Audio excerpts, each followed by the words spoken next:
আজি আমালোকে টেন্সৰ second part চাম। প্ৰেজেণ্ট ইনডিফিনিট টেন্সৰ কিছুমান নোটছ।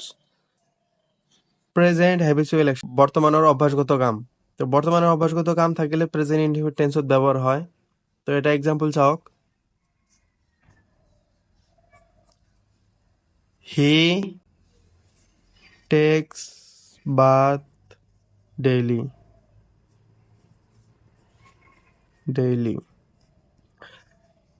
হি সাবজেক্ট, টেক্স V1 ভাৰ্বৰ প্ৰেজেন্ট ফৰ্ম আৰু এইটো কি অবজেক্ট। তো এইটো কি হয়, subject plus V1 plus object. আমালোকে জানো প্ৰেজেন্ট ইনডিফিনিট টেন্সৰ ষ্ট্ৰাকচাৰ। তো এইটো কি হৈছে প্ৰেজেন্ট ইনডিফিনিট টেন্স। ইয়াত কি আছে ডেইলি। ইয়াত কি বুজাইছে হি টেক্স বাথ ডেইলি, তেওঁ সদায় গা ধুৱে। এইটো এটা অভ্যাসগত কাম যে সদায় গা ধুৱে। তো অভ্যাসগত কাম আছে, সেইকাৰণে এইটো কি হ'ব প্ৰেজেন্ট ইনডিফিনিট টেন্সত হ'ব। তাৰপিছত আছে ইউনিভাৰ্চেল ট্ৰুথ। ছেকেণ্ড আমালোকৰ কি ইউনিভাৰ্চেল ট্ৰুথ। ইউনিভাৰ্চেল ট্ৰুথ মানে চিৰসত্য বাক্য। এতিয়া যিকোনো এটা চিৰসত্য বাক্য থাকিলে কি হ'ব, এইটো প্ৰেজেন্ট ইনডিফিনিট টেন্সত বুজাব। যেনেকুৱা the sun rises in the east. The sun rises in the east মানে সূর্য সদায় পূব ফালে উদয় হয়। এইটো কি সদায় চিৰসত্য বাক্য কথা, মানে চিৰসত্য কথা। এইটো ভুল নাই কথা। তো সেইকাৰণে এইটো কি হ'ব প্ৰেজেন্ট ইনডিফিনিট টেন্সত হ'ব। দা সান এটা থাৰ্ড পাৰ্চন ছিংগুলাৰ নাম্বাৰ, সেইকাৰণে কি হৈছে ভাৰ্বৰ লগত এজ যোগ হৈছে। তাৰপিছত আহে এম্পলিফিকেশ্যন। এম্পলিফিকেশ্যন মানে ফকৰা যোজনা। এতিয়া ফকৰা যোজনা হ'লে কি হ'ব, সেই বাক্যটো সদায় কি হ'ব প্ৰেজেন্ট ইনডিফিনিট টেন্সত হ'ব। যেনেকুৱা এটা এক্সাম্পল চাওক।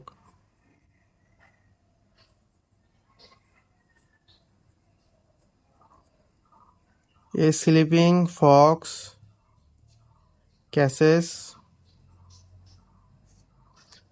no poultry,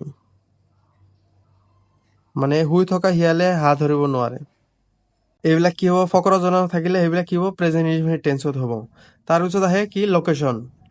লোকেশ্যন থাকিলে লোকেশ্যন বা অৱস্থান বুজায়। তো অৱস্থান আদি এইবিলাক থাকিলে কি হয় প্ৰেজেন্ট ইনডিফিনিট টেন্সত হয়। যেনেকুৱা চাওক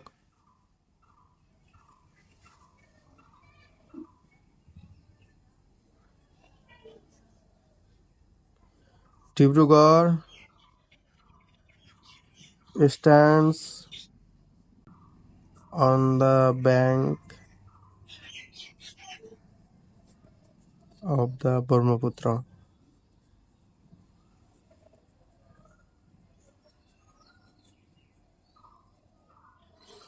Dibrugarh stands on the bank of the Brahmaputra. Dibrugarh Brahmaputra নদীৰ পাৰত অৱস্থিত stands। Dibrugarh third person singular number, সেইকাৰণে ভাৰ্বৰ লগত কি হৈছে এজ যোগ হৈছে।